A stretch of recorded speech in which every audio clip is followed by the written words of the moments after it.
I think he was actually trying to make a point here because, all right, the story goes that back in the day, Abraham Lincoln was a wrestler.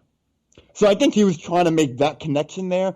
But, I mean, it was just, he came all fucking dumb as bricks, man. Like, oh, Abraham Lincoln forgot to free the pro wrestlers. Like, man, fuck out of here. It's just, I'm you know, sorry. it's I like, am sorry for all the F-bombs I am dropping tonight, but it's one of those nights. It's one of those episodes. I mean, it is. And based on how you said about how with Jim Cornette, like, Jim Cornette was doing simply what we do. He was just telling the truth, the whole truth, and goddamn it, nothing but the truth, because that's what it's all about. So Stossel here, after this interview with Mansfield, decides to go dive deeper into this. Okay? It's enemy lines.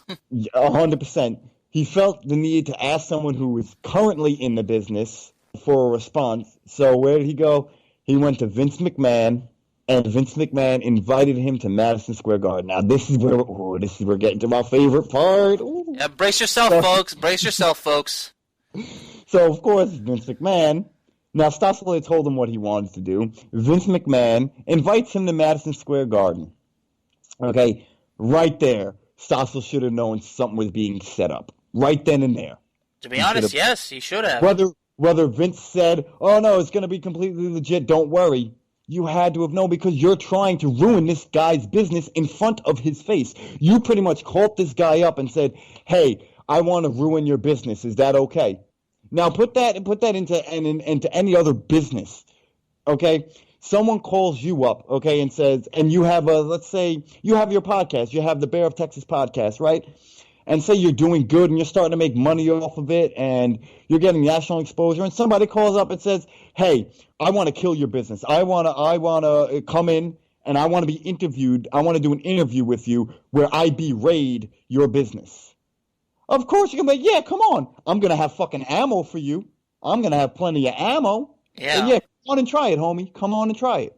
Yeah, I see that how it would be in the streets. Like, you want to try to disrespect me? Okay, I'm going to gladly invite you. You're going to think, oh, this guy's going to gladly let me disrespect him. No, I'm going to have a 1-2 waiting for you, you know? So, as this is going on, Vince McMahon went to David Schultz and said that there would be a reporter there that wanted to pretty much expose the business and make fun of what they were doing. Mm-hmm. And he pretty much told Dr. Dave Schultz, to go and tear his ass up. Literally, that's what he said. Go talk to him and tear his ass up. Of course, Dr. D being who he is and how he was trained, and here he's being told to protect kayfabe, he's going to do his job. Oh, yeah. So Stossel says his first interview was with the Iron Sheik. We didn't get much basis on how that interview went, but I'm sure he probably didn't get far with that one. So Schultz was his next one. And they go to Cornette for another interview here. And I agree with Cornette. Cornette says it was a recipe for disaster, and he doesn't know why anyone would go up against Schultz. I agree with what you were getting into. Just like the fucking stupid-ass kids that wanted to step up to New Jack, they got what they deserved. They got what they asked for. Here, John Stossel is going to get what he is asking for. He wants to find out if pro wrestling is fake. He wants to expose the business. Well, the fucking business is about to expose him. He starts, pretty much doing his basic reporter duties, and then he said, I want to ask you a standard question. And Dave Schultz, you see it if you watch the video, he gets this look in his eye like standard, and he says, standard question, huh? What's your standard question? And instead of asking a question, this is what I noticed. He did not ask a question. He said, in my opinion, I believe this is fake. I mean, that's not even a question. He didn't ask a question. Yeah. What did Schultz do? Exactly what he was told by Vince McMahon to do. Stay in character. He took his hand and slapped the piss out of Stossel and said that was an open hand smack, or an open hand slap. Did that feel fake? Stossel starts getting up again. And the way Dr. D took that is, if you hit a man and he's getting right back up, there's a chance he's going to hit you back. You don't want him to get back up. So as Stossel gets right back up, and on the other side, gets another smack. They go to commercials. We're not going to a fucking commercial. We're going to talk about this shit right here because, like I said, this is the funniest story because I 100% agree with David Schultz and his actions, and he felt how fake it was, right? Yes, and I'm going to say this right here. John Stossel wanted to find out just how fake the business is, so David Schultz gave him an answer. It's, all right, you want to see what this business is like? Here. So David Schultz gave him what he wanted. But in John Stossel's case, now this might sound funny, but in John Stossel's case, I would say, well, you're lucky that it wasn't a wrestler named Haku. Because knowing all these wrestlers about Haku, and we all heard a story about it once a drunken person came up to him and say, hey, you're from the TV, right? The fake wrestling, right? And we all know what Haku did. So I would always say, well, he's fucking eye out. well, that was a different story. Now, they said that Haku bit his nose out. I mean, the stories are. He's lucky Haku wasn't there. Haku would fall. Haku doesn't even care what happens to him. He's gonna protect the business, even if it means sacrificing his life. Yeah, man, and like I said, Stossel found out firsthand. So they come back from commercial, and they're playing the incident for Cornette, who, if you know Cornette and you've watched this series, he gets really excited during things like this. And Jim Cornette, they're playing the tape, I sound so old school. They're playing the video for Cornette, and he is happier than a pig in shit watching this, and so was I. And there's something that Cornette had brought up that you can see that Dr. D took it easy on him. Because, one, it was a slap, and two, he didn't even wind up. So think about it. If he really went full force on this guy, he would have been knocked out. Off a smack. Off a fucking smack. He would have been knocked out. Because Dr. D was a big dude. He wasn't some fucking slouch, man. He was a big, muscular dude. They go back to talking to Mansfield, and Mansfield told Stossel from the jump to avoid Schultz and do not ask him anything stupid because Schultz wouldn't take any of that from him. I mean, wrestlers in general won't take those kinds of questions. He was warned. He warned him. Warned. And again, I have no sympathy for Stossel at all because you were warned. Okay, you put yourself in this predicament. You got what you asked for. Exactly. I mean, that's why I'm so dumbfounded. I'm like, you're warned. Do not do it. This is life and death. But he fucking does it anyway. I mean, you take it to that length. You know what you're doing. I mean, you shouldn't even feel sympathy for him. I mean, come on. Schultz had a match against Antonio Inoki, a Japanese legend. He loses to Inoki. He gets to the back, and Vince tells him go straight to the hotel. Stassel's threatening to press charges, and Vince said, don't shower, just get the hell out of here. So Schultz throws on his sweatpants, throws on a shirt, and right to the hotel. The next day, they have a meeting in the WWE headquarters in Stamford, and Vince tells him he'll pay the fine with the New York State Athletic Commission and then send Schultz to Japan just until this blows over. Yeah. Well, while he's in Japan, the ABC News report is aired, 8 weeks after all this is filmed, by the way. 8 weeks. Keep that in mind. It is aired 8 weeks after it's filmed. And Mansfield pretty much started getting death threats because of what he was exposing. And the funny part is where this is like completely out of the blue. He goes, he was getting death threats and people were trying to plant coke on him. Like, it's the most randomest thing to say. Like, you couldn't just leave it at death threats. You had people were trying to plant coke on me. I mean, it goes back to when we were talking about the Snuka story, and she was like, oh, I think I gave it back. Man, come on. It's the 80s. It's pro wrestling. You were definitely sniffing that coke. Nobody was trying to plant that shit on you. All right, Mansfield. Okay? Because if I was a wrestler in the fucking 80s, I'd be doing that shit too. Okay? So I'm not going to sit here and play fucking like I'm a good boy. But it seems like that's what everybody wants to do is fucking act like they've never done anything in their life. Because the world of wrestling is just so perfect. We never do any drugs. And pretty much that airing killed any chance that he had of being back in wrestling. But Mansfield said that he was better off with wrestling because why would I want to protect something that doesn't want to protect me? And I kind of feel him on that, but that's just the nature of the business. I mean, it's not only in wrestling. Think about it when a band starts out. Do they start out at the top? No. Oh, do they have to deal with lowball promoters and shady promoters and not getting paid? It's just, for some reason, it's just the nature of the entertainment business. I'm not saying it's right or wrong. I'm just saying that's the nature of the business, and we choose to get in this business. So Schultz is sent to Japan, but the controversy follows him over there. Exactly. And why you mind if I take this one? Go right ahead, man. And why? Because they knew about what Schultz did, and they wanted Schultz to assault a Japanese reporter. I'm asking, did they actually think the whole thing was so funny that they want him to do it here? No, well, you have to understand.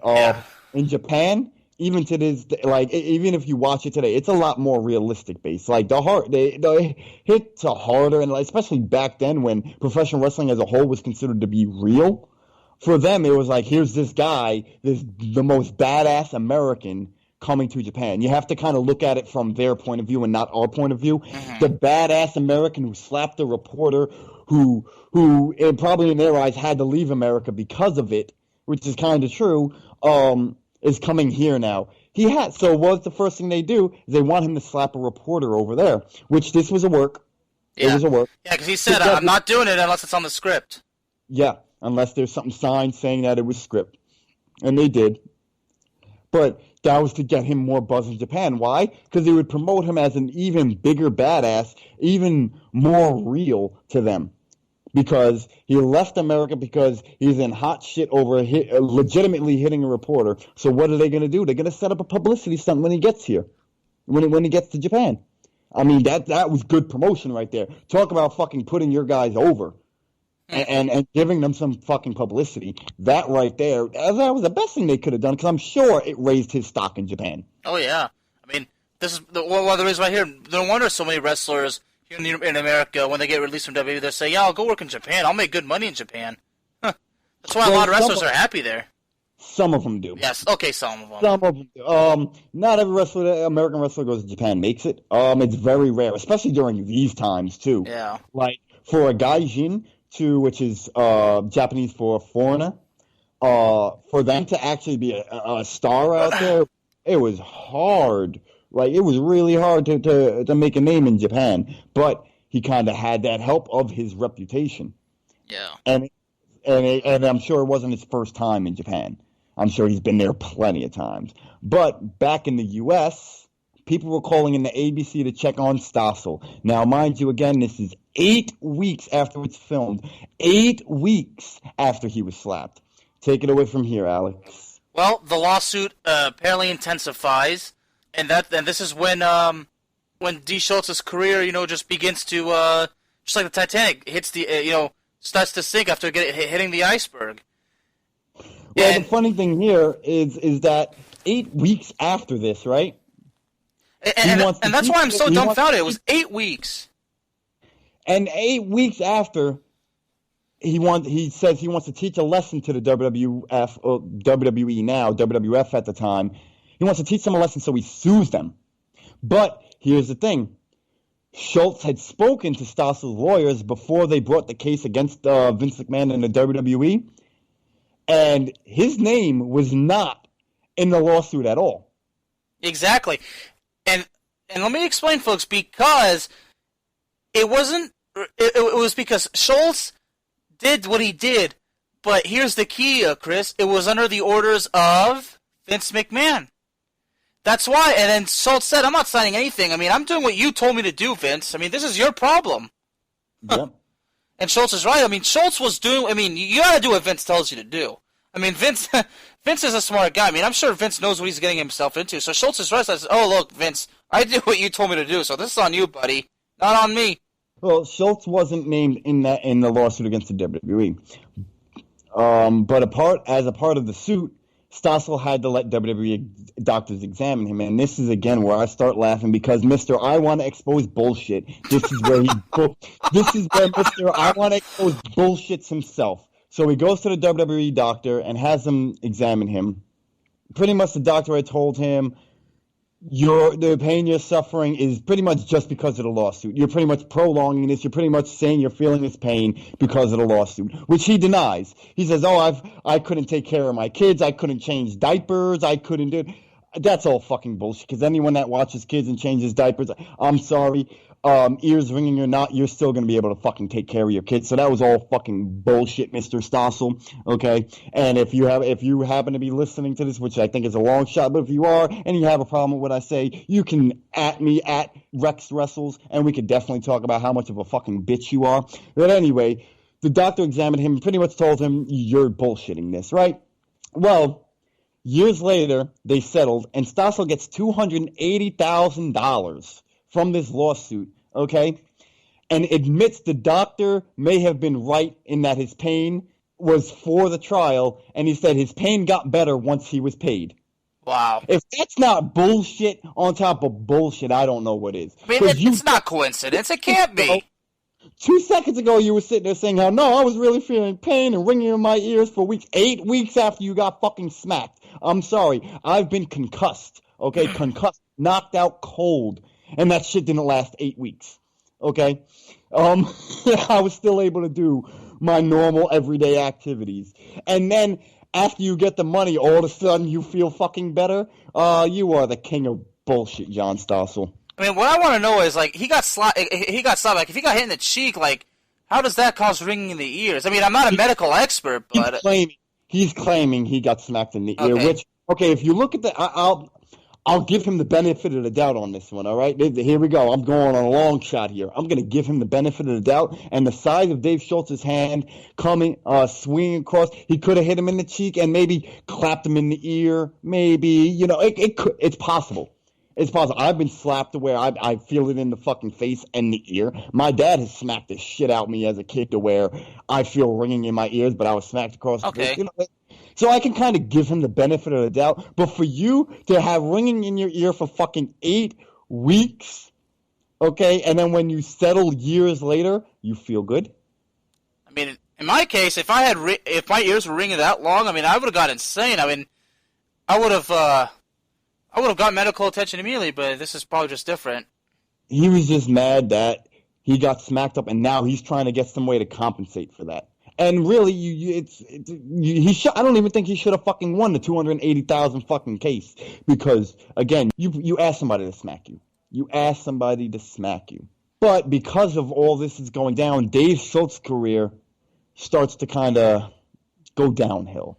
I want to say one more thing. John Stossel actually apparently regretted. He expressed regret for the lawsuit too. Huh. Of course now he does. Now he does. Yeah. It's easy. Hindsight is 20/20. Okay, it's easy to say that. Hey, I feel bad for something I did 40, 50 fucking years ago. It's easy to fucking say that. It's easy for me to say, hey, I feel bad for the kid that I punched 20 years ago, 10 years ago. Yeah, it's easy to fucking say that. It's hindsight.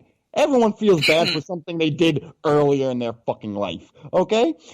So, I mean, I feel the same way. I mean, a kid that bullied me. I mean, now look at it. I feel bad because I punched him in the face and made him bleed. I mean, he was an asshole, but he didn't deserve to be, hurt. He didn't deserve to get hurt that bad. My first fight in school, I feel bad. I mean, I kind of don't feel bad, but at the same time, I'm like, hey, I could have went about it a different way. But guess what? I'm not fucking me in middle school anymore, So of course I'm going to say I regret it and that I wouldn't want it to happen again if I can go back. Everybody could say that. If I could go back to high school, I'll be a straight A student, but I can't.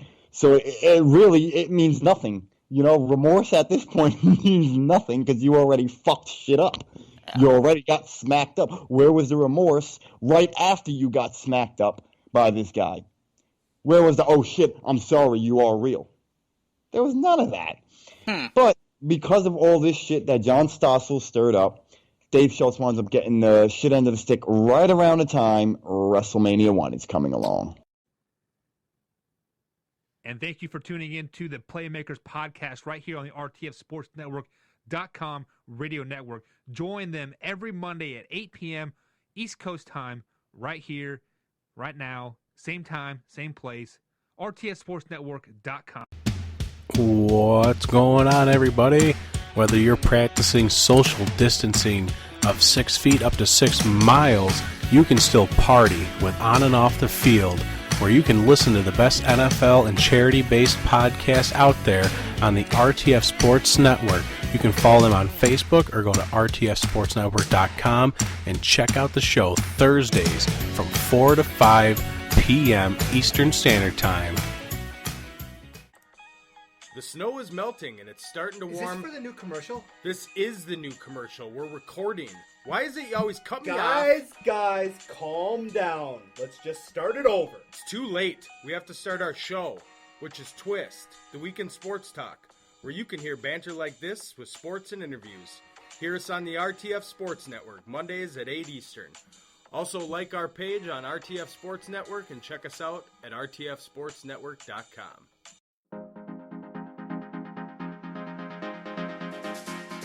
For the latest information, news, and analysis of the Los Angeles Lakers and the NBA, check out the Lakers Fast Break podcast every Tuesday night at 9, right here at rtfsportsnetwork.com.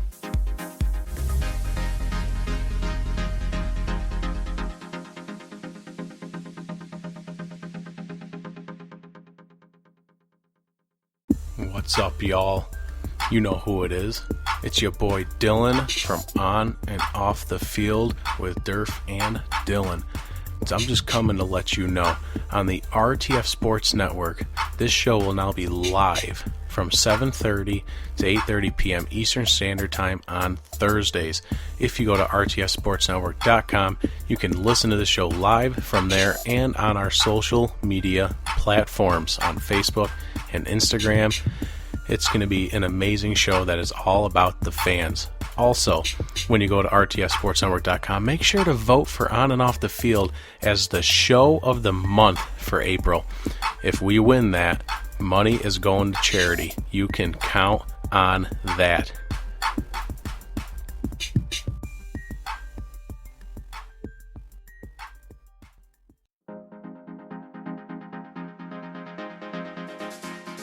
For the latest information, news, and analysis of the Los Angeles Lakers and the NBA, check out the Lakers Fast Break podcast every Tuesday night at 9, right here at rtfsportsnetwork.com.